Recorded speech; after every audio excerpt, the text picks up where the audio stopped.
Namaskar दोस्तों, आपका मेरा YouTube channel में स्वागत है. Hello, my name is Ruslan, I'm from Russia and now I will watch video from India. The name of this video is Science Copying Hinduism? Real proof. Ras Hindi video feed Adil Roy. Very interesting. Okay, let's start our video. अगर हम past में देख पाते as far as 3.7 billion years from today तो हमें life emerge होते हुए नजर आती है और आज भी इस धरती पे अराउंड 8.7 मिलियन स्पीशीज एग्जिस्ट करते हैं एंड काफी लंबे समय तक ना अराउंड 1800 तक इंसान कंफ्यूज था इस चीज को लेके कि इस धरती पे लाइफ की शुरुआत कैसे हुई और इस सवाल का जवाब एक थियरी डोमिनेट किया करती थी जिसे हम कहते हैं द क्रिएशनिज्म थियरी। अब क्रिएशनिज्म बेसिकली एक रिलीजियस बिलीफ है जिसमें ये माना जाता है कि ये पूरा यूनिवर्स जो है इसे एक सुपीरियर पावर ने क्रिएट किया है। The people who believe in this theory are called creationist and they are found in all religions. अब 1859 में क्या हुआ कि चार्ल्स डार्विन की एक किताब आती है जिसका नाम होता है द ओरिजिन ऑफ स्पीशीज। ये किताब बहुत फेमस हो जाती है बिकॉज इस बुक में डार्विन ने द थियरी ऑफ एवोल्यूशन को प्रपोज किया। To sum it up in one line, Darwin ने इस किताब में कहा कि देखो भैया, ये जितने भी स्पीशीज है ना इस दुनिया में, हम सब एक कॉमन एंसेस्टर से आए हैं एंड अपने अपने नेचुरल कंडीशंस के अनुसार हम इवॉल्व हुए हैं। इस थियरी की वजह से चार्ल्स डार्विन को the father of modern biology माना जाता है। लेकिन मेरा एक प्रश्न है कि क्या एवोल्यूशन का कॉन्सेप्ट सिर्फ 163 इयर्स पुराना है? What if I tell you कि डार्विन की ये बुक आने से हजारों साल पहले इंडियन सेजेस ने एवोल्यूशन के कॉन्सेप्ट को डिस्कवर कर लिया था, आइडेंटिफाई कर लिया था। और आज इस थोड़े से कॉन्ट्रोवर्शियल लेकिन बहुत ज्यादा इंटरेस्टिंग वीडियो में हम उसी टॉपिक पर बात करेंगे एंड डार्विन की theory of evolution and Vishnu ji के दशावतार्स के बीच का रेजेम्बलेंस जानने की कोशिश करेंगे। तो क्या डार्विन थियरी ऑफ एवोल्यूशन के रूट्स वेद पुराणों से भरपूर हमारे इंडिया से जुड़े हैं? जानने के लिए keep watching this video. Big brain. जब जब इस धरती पर धर्म की हानि होती है, विनाश का कार्य होता है और धर्म आगे बढ़ता है, तब तब मैं इस धरती पे प्रकट होता हूं। ये शब्द श्री कृष्ण ने कुरुक्षेत्र वॉर शुरू होने से पहले अर्जुना से कहे थे, referring to his incarnations on this earth. और कई पुराणों में दशावतार के बारे में लिखा गया है। Dashavatar literally means 10 incarnations of lord Vishnu. Matsya अवतार से शुरू होकर कल्कि अवतार पे खत्म होने वाली इस इनकारनेशन की लिस्ट में कई सारे मॉडर्न इंटरप्रेटर्स ने अपना इंटरेस्ट दिखाया है and the only reason is its resemblance with the Darwin theory of evolution. You know, कुछ 1400 साल पहले तमिलनाडु के महाबलीपुरम में एक पिलर पे विष्णु जी के 10 अवतार कार्व किए जा रहे थे एंड जब भी हम दशावतार के बारे में बात करते हैं तो वो सारे अवतार इस धरती पे एक ऑर्डर में आए थे। तो उस स्कल्पचर ने कार्विंग करते वक्त उस ऑर्डर को गलती से डिसरप्ट कर दिया एंड बिकॉज ऑफ दैट वो आज तक नहीं बन पाया। It is still undone. तो इससे हमें पता चलता है कि जो इनकारनेशन की ऑर्डर है वो हमारे पूर्वजों के लिए बहुत ज्यादा इंपॉर्टेंट थी। लेकिन ऐसा क्यों है? And this is the point when the Darwin theory of evolution start resembling the Dashavatars. तो देखो, डार्विन थियरी ऑफ एवोल्यूशन में ये कहा गया है कि एक ऑर्गेनिज्म, एक जीव जनरेशन आफ्टर जनरेशन इवॉल्व होता है। वो फिजिकल और बिहेवियरल ट्रेट को इनहेरिट करता है जिसकी वजह से वो नेचर में अडेप्ट कर पाता है, सर्वाइव कर पाता है। और विष्णु जी की इनकारनेशन की जो लिस्ट है वो भी इसी एवोल्यूशन के ऑर्डर के साथ पैरेलली चलती है। Let's see how. Matsya avatar, the first incarnation of lord Vishnu. Yajurveda के अकॉर्डिंग एक दिन राजा मनु ने एक छोटी सी मछली को बचा लिया था। He was unknown of the fact that वो छोटी सी मछली इज लॉर्ड विष्णु हिमसेल्फ। तो इस जेनरोसिटी के बदले उस मछली ने राजा मनु को आने वाले विनाशकारी प्रलय के बारे में सूचित कर दिया और उन्हें एक नाव बनाने की एडवाइस भी दी। और यही नहीं, प्रलय के दिन उस मछली ने राजा मनु की नाव को अपने हॉर्न से बांध के उसे डूबने से बचाया। तो इस समय लॉर्ड विष्णु ने मत्स्य अवतार लेके हयाग्रीवसूरा को हराया और उनसे चुराए गए 4 वेदास को वापस लेके राजा मनु को दे दिया। अब विष्णु जी का ये लेजेंडरी अवतार एक एक्वेटिक लाइफ फॉर्म है और डार्विन ने भी यही कहा था कि इस धरती पे सबसे पहला लाइफ फॉर्म वाटर बॉडी में फॉर्म होगा। In fact if we dig deeper into this तो हमें पता चलता है कि इस पृथ्वी पे सबसे पहला वर्टिब्रे एक जॉलेस फिश थी। कूर्मा अवतार, the second incarnation of lord Vishnu. भगवान विष्णु का दूसरा इनकारनेशन है कूर्मा, विच इज अ टोर्टॉइस। इस अवतार को पोस्ट वैदिक पुराण के हिसाब से समुद्र मंथन से रिलेट किया गया है। देव और असुरा साथ मिलकर Ksheer Sagar, which is also called as the ocean of milk, को चर्न करके उसमें से अमृत हासिल करना चाहते थे और इस पूरे प्रोसेस में माउंट मंडार को as a churning stick use किया जा रहा था। द ग्रेट नागा वसुकी ने खुद को एज अ रोप ऑफर किया था। तो इस मंथन में माउंट मंडारा को अपनी पीठ पे बैलेंस करने के लिए लॉर्ड विष्णु ने कूर्मा अवतार धारण किया था। अब ये इनकारनेशन एवोल्यूशनरी स्टेज पे एक्वेटिक एनिमल्स के बाद फिट होता है एंड डार्विन के हिसाब से भी इस टाइम पे ऑर्गेनिजम्स पानी से बाहर आ रहे थे to become reptiles. So Kurma which is a tortoise is basically a reptile which is closely related to dinosaurs, which is a primitive form of reptiles. तो हम ये कह सकते हैं कि aquatic vertebrate के बाद सबसे important evolutionary stage को resemble करता है कूर्मा अवतार। वराह अवतार, the third incarnation of Lord Vishnu. Scriptures के हिसाब से लॉर्ड विष्णु ने वराह अवतार को तब धारण किया था जब हिरण्याक्ष ने देवताओं को सताने के लिए, उन्हें परेशान करने के लिए पूरी पृथ्वी को पानी के अंदर डुबा दिया था। अब इस समय मनु और उनकी वाइफ शतरूपा पृथ्वी पर रह रहे थे, तो इस मुसीबत से बचने के लिए उन्होंने लॉर्ड ब्रह्मा से प्रार्थना की।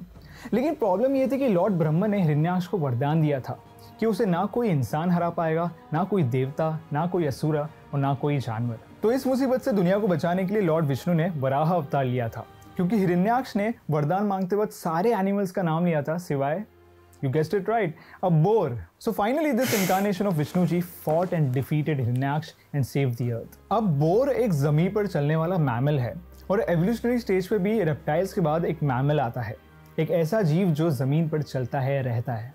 Narasimha, the fourth incarnation of lord Vishnu. Varaha अवतार लेकर विष्णु जी ने हिरण्याक्ष को मार गिराया था। इसके चलते हिरण्याक्ष के भाई हिरण्यकश्यप, जो कि एक असुरा किंग थे, उन्होंने ये ठान लिया था कि वो विष्णु जी उनके सारे डिवोटीज को मार डालेंगे। हिरण्यकश्यप ने भी मेडिटेशन द्वारा लॉर्ड विष्णु से एक वरदान पा लिया था। ये वरदान काफी स्पेशल था बिकॉज इसके चलते हिरण्यकश्यप को ना ही कोई दिन में मार पाएगा, ना कोई रात में, ना ही कोई इंसान, ना ही कोई जानवर, ना कोई आकाश में, ना कोई जमीन पे, और ना ही कोई घर के अंदर, ना ही बाहर। अब ऐसे वरदान के साथ हिरण्यकश्यप वाज ऑलमोस्ट इमॉर्टल। अब हुआ ये कि हिरण्यकश्यप के एक बेटे थे जिनका नाम था प्रहलाद। हालांकि वो एक असुरा के बेटे थे, लेकिन ही वाज अ डिवोटी, अ भक्त ऑफ लॉर्ड विष्णु। जैसे हिरण्यकश्यप को ये बात पता चलती है, उनको बहुत बुरा लगता है। वो गुस्से में आके ये ठान लेते हैं कि वो अपने बेटे को मारेंगे, और तब अपने भक्त प्रहलाद को बचाने के लिए लॉर्ड विष्णु एक ऐसा रूप धारण करते हैं which has a head of a lion and a body of a man. Narasimha अवतार लेके लॉर्ड विष्णु हिरण्यकश्यप से लड़ते हैं, उसे हराते हैं, उसे मार देते हैं। स्क्रिप्चर्स के हिसाब से Hiranyakashyap was killed at a point of dusk. ना ही दिन थी ना रात। He was killed at the lap of Vishnu. ना ही आसमान में ना जमीन पे। His death took place at the threshold of the palace. ना ही घर के अंदर ना बाहर। And he was killed by the lord's hand, not a weapon. अब नरसिम्हा एक ऐसा इनकारनेशन है जो ह्यूमन एवोल्यूशनरी स्टेज के सबसे इंपॉर्टेंट और मिसिंग लिंक को रिसेंबल करता है। क्योंकि ये इनकारनेशन आधा इंसान है और आधा जानवर है, ये हमारे और एप्स के बीच के ट्रांजिशन को रिसेंबल करता है। वामना अवतार, the fifth incarnation of lord Vishnu. इस स्टेज के बाद दशावतार ने ह्यूमन एवोल्यूशन को डिपिक्ट करते वामना को मेंशन किया है। वामना एक संस्कृत वर्ड है विच मीन्स ड्वार्फ। भगवान विष्णु का ये अवतार धरती पर तब प्रकट हुआ था जब डीमन किंग महाबली ने पूरे ब्रह्मांड को अपने कब्जे में लाकर देवताओं को ऑलमोस्ट पावरलेस बना दिया था। So to humble the mighty king, Vishnu ji incarnated as a dwarf holy man। तो वामन अवतार लेके विष्णु जी बलि के राज्य में भिक्षा मांगने गए। जब उनसे पूछा गया कि उन्हें क्या चाहिए, तो उन्होंने कहा मुझे 3 स्टेप से कवर होने वाली जमीन चाहिए। बलि ग्रांटेड हिम द विश। लेकिन जैसे ही बलि ने इस विश को ग्रांट किया, वामन अवतार का साइज बढ़ने लगा। उनका आकार इतना बढ़ गया कि उन्होंने पहले 2 कदमों से ही धरती और स्वर्ग को अपने अंडर ले लिया। King Bali was humbled by the mighty Lord. And जब वामन अवतार ने बलि से पूछा कि वो अपना आखिरी स्टेप कहाँ रखे, इस पर बलि ने सरेंडर करते हुए अपना सर पेश कर दिया। And looking at this, he was made the king of Patal Lok. अब ये अवतार एवोल्यूशनरी स्टेज पे ह्यूमंस के एंसेस्टर्स को रिसेंबल करता है। और अगर फिजिकल कैरेक्टरिस्टिक्स को कंपेयर किया जाए तो ये अवतार होमो फ्लोरोसिएंसिस से मेल खाता है because of the dwarf height. ये इनकारनेशन एनिमल से ह्यूमंस का कंप्लीट ट्रांसफॉर्मेशन को डिनोट करता है और ह्यूमन बींग्स में इंटेलिजेंस की शुरुआत भी है। Parashurama, the sixth incarnation of lord Vishnu. Lord Vishnu के 6th इनकारनेशन है परशुरामा। पशु मीन्स एक्स। इस विष्णु अवतार को बहुत ही फ्यूरियस माना जाता है। परशुरामा ऋषि जामदग्नि और रेणुका के बेटे थे and he was known for his ex and his anger. उनका नेचर इतना फ्यूरियस था कि उन्होंने अपने पिता के कहने पे अपनी माँ का सर काट दिया था without letting any emotions in his way.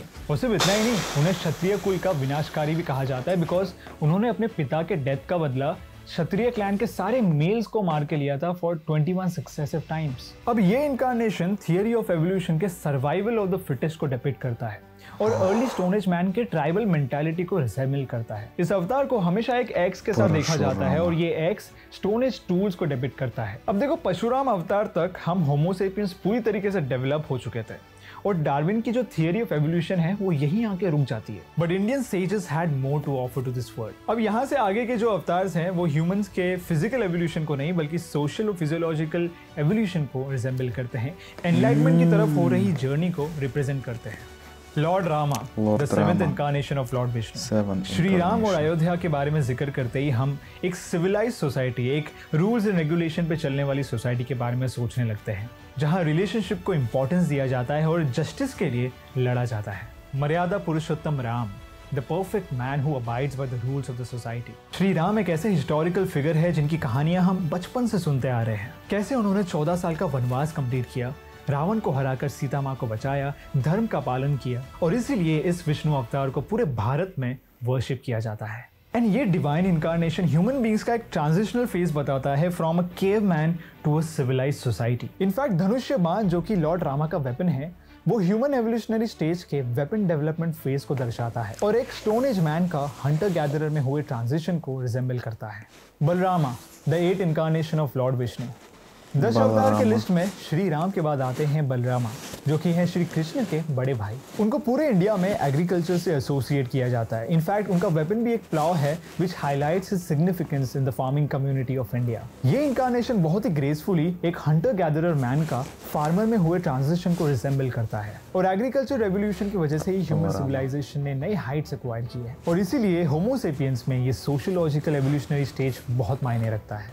Shri Krishna, the 9th incarnation of Lord Vishnu. Nice. Following his elder brother in line arrives the 9th avatar of Lord Vishnu, Shri Krishna. तो जैसे इंसानों ने फार्मिंग शुरू की, जमीन के टुकड़ों को अपनी जागीर समझने लगे, मटेरियलिस्टिक बन गए। And at the same time इंसानों को कई सारे फिलोसॉफिकल कॉन्सेप्ट्स पता चले, जैसे कि लव, हेट्रेड एंड पॉलिटिक्स। तो बेसिकली लॉर्ड कृष्ण का अवतार हमें इन सब फैक्टर्स के बारे में एक डीपर अंडरस्टैंडिंग देता है by finding the right balance between them. जैसे कि हमने महाभारत में देखा, श्री कृष्ण एक स्टेट्समैन और एक पॉलिटिशियन दोनों की भूमिका निभा रहे थे। He portrays sheer intelligence and warfare skills, जिसकी वजह से उन्होंने अर्जुना को कुरुक्षेत्र वॉर में गाइड किया था। In fact Bhagavad Gita stresses on the importance of a politically well versed society. Lord Rama is considered as a perfect man and lord Krishna is considered as a practical man. मैं आपसे कहना चाहता हूँ कि ये लिस्ट ऑफ इनकारनेशन जो हम इस वीडियो में डिस्कस कर रहे हैं वो विष्णु पुराण और भगवत पुराण के अकॉर्डिंग है। एंड इस स्क्रिप्चर्स के हिसाब से Balarama is considered to be the 8th अवतार ऑफ लॉर्ड विष्णु। लेकिन कुछ ऐसे भी स्क्रिप्चर्स हैं जो कृष्ण को 8 और गौतम बुद्धा को 9th अवतार मानते हैं। तो कहने का ये मतलब है कि स्क्रिप्चर्स और बिलीफ के अकॉर्डिंग ये लिस्ट चेंज होती रहती है। इसके 2 या 3 वर्जन्स हैं। देखो, हम ह्यूमंस ने यही तक एवोल्यूशन को विटनेस किया है, लेकिन हमारे एंसेस्टर्स ने एक और स्टेज को प्रेडिक्ट किया है। हम अभी एक एडवांस सिविलाइजेशन में रह रहे हैं। हंटर गैदरर से फार्मर, फार्मर से सिविलाइज्ड मैन। अब सिविलाइज्ड मैन से आगे क्या? हमने पैसा कमाया, जमीन खरीद ली, उसके लिए लड़ लिया, झगड़ लिया, अब आगे क्या? तो स्क्रिप्चर्स के अकॉर्डिंग जब इस धरती के सारे इंसानों का मन जेलसी, हेट्रेड, लस्ट से भरा होगा, बुराई अपने पीक पे होगी और धर्म का नामो निशान मिट जाएगा, तो उस समय विष्णु जी अपने 10वें अवतार यानी कल्कि अवतार में जन्म लेंगे। वो अपने सफेद घोड़े पे राइड करते हुए आएंगे और अपनी लेजर लाइक स्वॉर्ड से इस पूरी दुनिया का विनाश कर देंगे, marking the end of the कलयुग। और फिर कल्कि अवतार काल के चक्र को घुमाकर सत्य युग से इस ब्रह्मांड की शुरुआत करेंगे। अब डार्विन की थियोरी तो इस स्टेज को एक्सप्लेन नहीं कर पाती है, लेकिन एक चीज तो बहुत ऑब्वियस है कि जिस तरीके से इस अवतार को प्रेडिक्ट किया गया है हमारे पूर्वजों द्वारा, it is going to be genetically different and superior than Homo sapiens. And also looking at the kind of power this avatar will have, it feels like ये technologically भी हमसे काफी एडवांस होगा। तो आज हमने क्या सीखा? हमने ये सीखा कि कैसे जो डार्विन की थियोरी ऑफ एवोल्यूशन है जो 163 very interesting theory, उसको not हमारे पूर्वजों ने कितने हजारों but साल theory पहले of this डिस्कवर guy. कर लिया। एक तरफ ये इंटरप्रिटेशन कितना ऑब्वियस लगता है, लेकिन दूसरी Interpretation, तरफ yes. कुछ लोग ऐसे भी हैं जो डार्विन की थियोरी और दशावतार के कनेक्शन को नहीं मानते due to some minute reasons. उनमें से एक रीजन है मत्स्य अवतार का ह्यूमंस के साथ इंटरैक्शन। जब एवोल्यूशनरी स्टेज ही सिर्फ एक्वेटिक लाइफ फॉर्म तक सीमित था, तो इंसान का वहां होना कैसे रिकॉर्डेड है? तो ऐसे सवालों के साथ इस इंटरप्रिटेशन को इनवैलिड कहा जाता है। लेकिन हमें ये नहीं भूलना चाहिए कि Indian scriptures like Ramayana and Mahabharata के साइंटिफिक और स्पिरिचुअल दोनों एस्पेक्ट होते हैं जो हमारी वे ऑफ थिंकिंग को बेटर करने में हमारी मदद करते हैं। और बिल्कुल इसी तरह हमें दशावतार के स्पिरिचुअल सिग्निफिकेंस और साइंटिफिक रिजेंबलेंस दोनों को कंसिडर करना चाहिए, so that we open our minds to new learning and experience. तो इस माइंड बॉगलिंग टॉपिक पर मैं और हमारी पूरी टीम आपके व्यूज जानना चाहते हैं। तो अपने व्यूज को कमेंट्स द्वारा हमें बताइए। इस वीडियो को लाइक कीजिए, दोस्तों के साथ, फैमिली मेंबर्स के साथ शेयर कीजिए, बिकॉज नॉलेज जो है ये शेयर करने से बढ़ती है। I'll see you in the next video. Till then, keep watching Big Brain Co. See you later. Bye bye.